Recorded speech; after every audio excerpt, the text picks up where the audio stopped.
Hello hi, welcome to SSC GD question and answer with explanation. और मैं हूं Augustine. अगर आप चैनल पे नए हो तो चैनल को सब्सक्राइब करना ना भूलें। तो मैं आपको यहां पे बताऊंगा कि एग्ज़ाम्स में प्रश्न कैसे आते हैं और उन प्रश्नों का उत्तर कैसे दिया जाता है।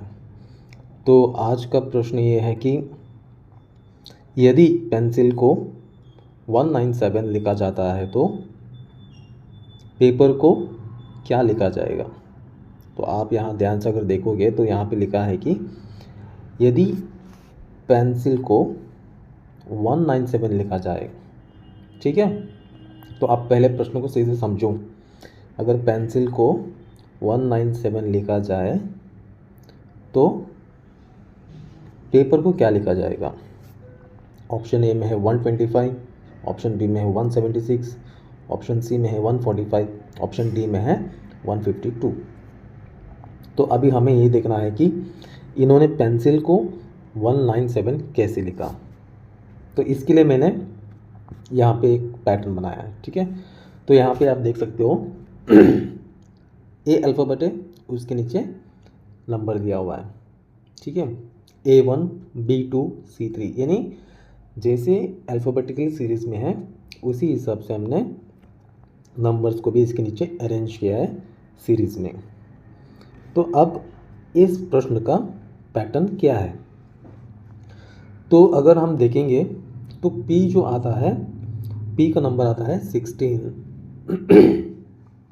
E आता है सेकेंड 5, N आता है 14, फिर C आता है 3, I आता है 9 पर एंड L आता है 12 पर। तो अब हम इसको सबको जोड़ के देखेंगे, शायद हमें ये 197 आता है क्या। तो पहले हम क्या करेंगे, पेपर का जवाब नहीं ढूंढेंगे, हम पहले प्रश्न का जवाब ढूंढेंगे कि पेंसिल को इन्होंने 19 कैसे दिया, किस पैटर्न के हिसाब से दिया। तो अगर हम यहाँ पे करके देख रहे हैं इस पैटर्न को जोड़ के, तो P16, E5, N14, C3, I9, L12, जब हमने इन सबको जोड़ दिया तो फिर हमें आंसर मिला यहाँ पे 59, जबकि यहाँ पे आंसर आना था 197। तो जब यहाँ पे 59 आ रहा है, जब हम इन सबको जोड़ दिए, और यहाँ पे उन्होंने एक्चुअल दिया था आना है 197, पर यहाँ पे जितने हमने नंबर्स लिए थे उन नंबर्स को हमने यहाँ पे जोड़ के देखा। बट उन्होंने क्या किया कि इस प्रश्न का जो पैटर्न है इन्होंने इसी को इस्तेमाल किया है, और इनका जो पैटर्न, इस पैटर्न को इन्होंने इस्तेमाल नहीं किया। इन्होंने जो पैटर्न इस्तेमाल किया है वो है इस पैटर्न को, अल्फ़ाबेट सेम लिया है उन्होंने, ठीक है। बट उन्होंने क्या किया है, 16 1 जा 16, नेक्स्ट सीरीज़ में गए 5 2 जा 10, 4 3 जा 42, 3 4 जा 12, 9 5 जा 45, 12 6 जा 72। जो हमने लिया था 16 करेक्ट है, 5 करेक्ट है, 14 करेक्ट है, 3 करेक्ट है, 9 करेक्ट है, 12 करेक्ट है। बट उन्होंने क्या किया यहाँ पे, उन्होंने यहाँ पे जो मल्टीप्लिकेशन है यहाँ पे उन्होंने चेंजेस किया है। स्टार्टिंग जो अल्फ़ाबेट है उसको 1 से लिया है, सेकेंड अल्फ़ाबेट को 2 से लिया है, थर्ड अल्फ़ाबेट को 3 से लिया है, फोर्थ अल्फ़ाबेट को 4 से लिया है, फिफ्थ अल्फ़ाबेट को 5th से, सिक्स्थ अल्फ़ाबेट 6th से, ठीक है। तो इस पैटर्न से इन्होंने यहाँ पे बनाया है। तो उसी हिसाब से अगर हम पेपर को P16 ले लेंगे तो P16, 16 1 जा 16, ये नंबर 1 पे आता है, एंड बट इसमें अल्फ़ाबेटिकली सेकेंड में आता है, 1 2 जा 2। अगेन P16 में आता है, बट यहाँ पे अल्फ़ाबेटिकली थर्ड प्लेस में आता है, 16 3 जा 48, ठीक है। E5, E फिफ्थ में आता है, बट अल्फ़ाबेटिकली वो फोर्थ में आता है, तो वो 5 4 जा 20। R 18 में आता है, बट अल्फ़ाबेटिकली वो फिफ्थ में आता है, तो 18 5 जा 90। जब हम इन सबको जोड़ के जब देखते हैं तो हमें आंसर यहाँ पे मिलता है 176, ठीक है। तो यहाँ पे विकल्प में जो दिया है उन्होंने आंसर 176, ये आंसर सही है। तो ये है इसका एक पैटर्न। अब हम देखते हैं नेक्स्ट सवाल। यदि 5 4 15 होता है, 6 5 24, तो 7 6 क्या हो सकता है? तो अभी हमें यहाँ पे भी ट्रिक देखना है। 5 4 20 होता है, तो इन्होंने ऐसा कैसे 5 4 15 किया है यहाँ पे? तो अगेन हम यहाँ पे जब देखते हैं तो इन्होंने क्या किया यहाँ पे, 5 4 20, 5 4 20, तो एक 20 में इन्होंने क्या किया है, 5 को माइनस किया है, तब जाके यहाँ पे 15 आया है। ठीक है, 6 5 30, एक सीरीज बढ़ाया इन्होंने माइनस के लिए, तो उन्होंने 6 माइनस किया तो 24 यहाँ पे आ गया। तो उसी हिसाब से हमको क्या करना है, 5 हो गया, 6 हो गया, अब हमें माइनस करना है 7 से। जो भी इसका जो जवाब आएगा 7 6, इसको हमें क्या करना है, 7 से माइनस करना है। समझो अगर यहाँ पे 4 है तो यहाँ पे 5 होगा, यहाँ पे 6 होगा। तो पहले आपको जो क्वेश्चन है, क्वेश्चन को आपको सॉल्व करके देखना है कि क्वेश्चन में ये आंसर आया कहाँ से, तब जाके आप आंसर खुद ढूंढ सकते हो। तो इसका सही जवाब है 35, ऑप्शन ए। तो आप पहले क्वेश्चन जब आएगा तो क्वेश्चन को पहले सॉर्ट आउट कर लो कि क्वेश्चन में वो आंसर आया कहाँ से। तो जब क्वेश्चन को आप सॉल्व कर लोगे तो फिर आपको आंसर को सॉल्व करने में ज़्यादा टाइम लगेगा नहीं, क्योंकि वो सेम पैटर्न में ही बना रहता है। अब यहाँ पे एक प्रश्न है कि निम्नलिखित में से कौन सा अलग है, निम्नलिखित में से कौन सा अलग है? तो यहाँ पे एक ऑप्शन ए में दिया है square, circle, triangle and rectangle. तो हमें इसका जो सही जवाब है वो है सर्कल, क्योंकि स्क्वायर में आपको कोना मिलेगा, ट्राइंगल में कोना मिलेगा, रेक्टेंगल में कोना मिलेगा, बट सर्कल में आपको कोना नहीं मिलेगा। सर्कल तो डायरेक्ट सर्कल रहेगा, अगर स्क्वायर लेंगे तो आपको कोना मिलेगा। ठीक है, तो अगर आप ट्राइंगल भी लेंगे तो आपको ट्राइंगल में भी आपको कोना मिलेगा। देखो, स्क्वायर में कोना मिल गया, ट्राइंगल में कोना मिल गया। ठीक है, तो आप जो सर्कल है इसके लिए कहीं पे कोना नहीं है, तो इसका सही जवाब है सर्कल। तो अगला प्रश्न है कि यदि माउस को 13 15 21 19 5 लिखा जा सकता है तो कीबोर्ड को क्या लिखा जाएगा? तो अगेन हम क्या करेंगे, इसी पैटर्न को ले लेंगे, क्योंकि अल्फ़ाबेट्स के नीचे नंबर है, क्योंकि यहाँ पे भी इन्होंने अल्फ़ाबेट्स के बाद में नंबर से इन्होंने उसको लिखा है, तो हम इस पैटर्न को इस्तेमाल करेंगे। तो यहाँ पे वेरी सिंपल है, ऑप्शन जो दिया है 11 5 25 2 15 1 18 4, तो जाहिर सी बात है हमें यहाँ पे पैटर्न में देखना है कि M जो है स्टार्टिंग में वो किस नंबर पे आता है। तो M 13 पे आता है, 15 किस पे आता है, 15 O पे आता है। तो इन्होंने सिर्फ डायरेक्टली सिंपल सा इन्होंने यहाँ पे ऑप्शन लिखा है। ठीक है, देखो यहाँ पे M 13 पर आ गया, O 15 पर आ गया, U 21 पर आ गया, S 19 पर आ गया, E 5 पे आ गया। तो उसी हिसाब से यहाँ पे अगर हम देखेंगे तो E5, K11, E5, Y25, B2, O15, A1, R18 and T4। तो सही जवाब जो है 11 5 25 2 15 1 18 4।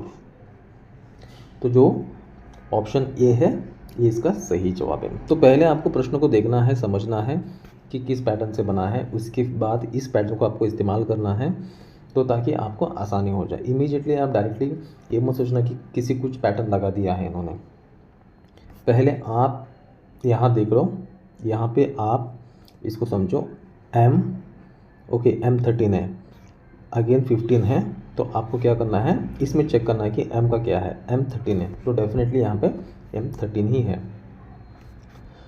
और अगला प्रश्न जो है, यदि 359 17 33 अगली संख्या क्या है? अगर 3 5 9 17 एंड 33 है तो अगली संख्या क्या हो सकती है? तो ये हमें इसका पैटर्न देखना है। तो ऑप्शन ए में दिया है 55, ऑप्शन बी में दिया है 65, ऑप्शन सी में दिया है 60, ऑप्शन डी में जो दिया है वो 70। तो हमें इसका पैटर्न को ढूंढना है। तो इसका पैटर्न को हम कैसे ढूंढेंगे? ऐसे 3 5 3 2 प्लस 5 हो गए, अगेन 5 प्लस 4 9 हो गए, 9 प्लस 8 17 हो गए, 17 16 33, 33 प्लस 32 65। अभी आप बोलेंगे कि ये यहाँ का जो मल्टीप्लिकेशन है ये कहाँ से आया? राइट, क्योंकि ये जो यहाँ है तो इसको हमें ढूंढना था, बट इसमें ये कहाँ से आया ये इम्पॉर्टेंट है। तो अगर आप इसको ध्यान से देखोगे तो इन्होंने क्या किया है, 3 + 2, नेक्स्ट इसको इन्होंने क्या किया है, 2 को डबल किया है। ठीक है, जब 2 को डबल किया है तो कितना हो गया है? 4। तो नेक्स्ट इन्होंने 4 को जोड़ दिया है, इस नंबर को 2 से जोड़ दिया है, फिर इस नंबर को 2 से जोड़ दिया है, फिर इस नंबर को 2 से डबल कर दिया है 4, और इस नंबर को 4 से डबल कर दिया 8, इस नंबर को 8 से डबल कर दिया 16। अब इस नंबर को क्या करेंगे, 16 से डबल करेंगे तो 32। जब आप डबल कर दोगे फिर आपको यहाँ पे आंसर मिलेगा 65। जो सही आंसर है वो है 65। समझ में आ गया आपको? पहले आप प्रश्नों को देखो। 3 5 को जब 3 नेक्स्ट नंबर यहाँ पे जो 3 आया है तो ये 5 कहाँ से आया? तो आप इसके साथ में आप इसको जोड़ दो। तो जब आप इसको 3 से आप किसी संख्या को जोड़ दोगे, जो आंसर आपको आना है वो आना है 5। तो आप क्या करोगे, आप इसको 2 से जोड़ दोगे। सही है। अगर आप पहले आप ए 3 संख्या है, आपको नेक्स्ट ए संख्या आना है, तो आप किस नंबर से जोड़ोगे? 2 से जोड़ोगे।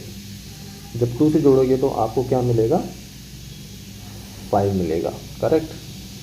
जब आपको 5 आ गया तो आप क्या करोगे, नेक्स्ट आपको संख्या आना है 9 आना है। तो 5 को किससे जोड़ोगे? आप 9 आने के लिए 4 से जोड़ोगे, तब आपको 9 मिलेगा। 9 के बाद आप ऐसा कौन सी संख्या जोड़ोगे जो आपको 17 मिलना है? वो है 8। तो बेसिकली यहाँ जो है ये सीरीज़ आपको वही सीरीज़ मिलेगा 2 4 8 16 12, जो कि सबकी डबल डबल है। अगला प्रश्न, यदि ट्रेन को XVEMR लिखा जाता है तो प्लेन को क्या लिखा जाएगा? तो अगेन ये अल्फ़ाबेट्स का खेल है, तो इसीलिए हम अगेन वही पैटर्न को इस्तेमाल करते हैं। तो यहाँ पे देखो आपने क्या लिखा है, यहाँ पे TRAIN। तो यहाँ पे अगर हम देखेंगे XVEMR तो T अलग है, X अलग है। तो हम स्टार्टिंग के 2 संख्या को अल्फ़ाबेट्स को ले लेते हैं TR। तो हम इसमें देखते हैं TR में क्या फ़र्क है। T यहाँ है, ठीक है, तो TX एक हो गया, TX। इन दोनों के बीच में कितने अल्फ़ाबेट्स की डिफरेंस है? 1 2 3, चौथा आ गया X। करेक्ट। नेक्स्ट आ गया R। अगर हम यहाँ पे देखेंगे तो यहाँ पे है R, यहाँ पे दिया है V। तो R और V में कितना संख्या की फ़र्क है? 1 2 3, चौथा आ गया V। तो इन्होंने क्या किया है, ट्रेन जो लिखा है TRAIN, इन्होंने हर उस अल्फ़ाबेट का चौथा अल्फ़ाबेट को इस्तेमाल किया है। जब इन्होंने टी का चौथा अल्फ़ाबेट इस्तेमाल किया तब इनको यहाँ पे मिल गया एक्स। आर का चौथा अल्फ़ाबेट इन्होंने इस्तेमाल किया, उनको मिल गया वी। ए का चौथा अल्फ़ाबेट इन्होंने इस्तेमाल किया, वो हो गया ई। एंड आई का चौथा अल्फ़ाबेट उन्होंने इस्तेमाल किया, उनको मिल गया एम। एंड एन का चौथा अल्फ़ाबेट उन्होंने इस्तेमाल किया, उनको मिल गया आर। तो तब जाके उनको ये X V E M R मिल गया। तो हमें अभी ढूंढना है कि प्लेन का क्या होगा। तो प्लेन का भी हम उसी तरह हम करते हैं।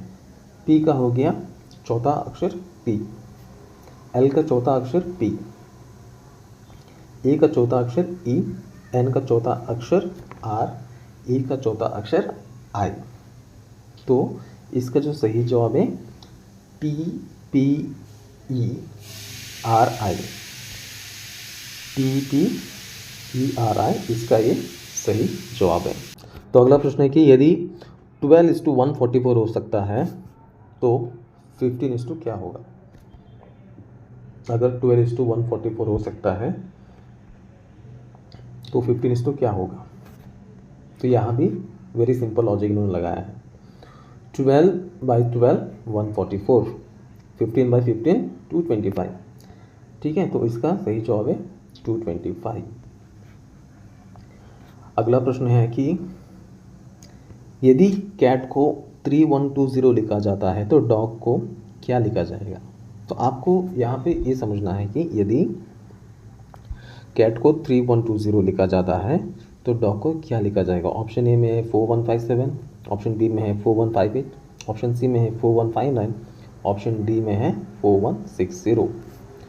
तो अब हम पहले क्या करेंगे, इसका जो प्रश्न है इसको ढूंढेंगे कि ये कैसे यहाँ पे बन गया। तो अगेन हम सेम पैटर्न पे ले आते हैं। तो यहाँ पे सी लिखा है, ठीक है, CAT कैट। तो सी पे 3 है, ए पे कितना है 1 है, ठीक है। टी कितना पे है, टी जो है 20 पे है। तो 31208, राइट, 3120 हो गया कैट। तो डॉग को क्या हो सकता है 4, ओ कितने पर है 15 पर, जी कितने पर है 7, 417। तो इसका भी आंसर यहाँ पे आ गया 417। ठीक है, तो पहले आप कैट को देखो, उसके बाद में अंक जो आएंगे उसको देखो, उसके बाद में यहाँ पे आप इस पैटर्न में देखो कि क्या ये जो जवाब सही सवाल है उसका जवाब यही है। ठीक है, तो यहाँ पे देखो बहुत आसानी से मैंने यहाँ पे आपको दिखा दिया है। डी का D4 आता है, ओ का 15 आता है, जी का 7 आता है। तो 417 इसका करेक्ट आंसर है। तो इसलिए मैं बोलता हूँ कि आप ज़्यादा पैनिक होकर आप प्रश्न को ना देखें। आप पहले धीरज रखो, प्रश्न को समझो, पढ़ो, प्रश्न में जो सवाल किया गया है उसको सॉर्ट आउट करने के लिए देखो। जब आप प्रश्न को सॉर्ट आउट करोगे तो आपको जवाब ढूंढने में तकलीफ नहीं होगा। आप डायरेक्टली प्रश्न देखोगे और आप डायरेक्टली सॉल्व करने के लिए जवाब ढूंढ लेके जाओगे तो फिर आपको वो पैटर्न नहीं मिलेगा। पहले आपको पैटर्न देखना है कि कौन सा पैटर्न है, कैसे है। तो अगला सवाल है कि यदि 2, 6, 12, 20, 30 है तो अगली संख्या क्या होगी। तो आपको देखना है कि 2, 6, 12, 20, 30 है तो अगली संख्या क्या होगी।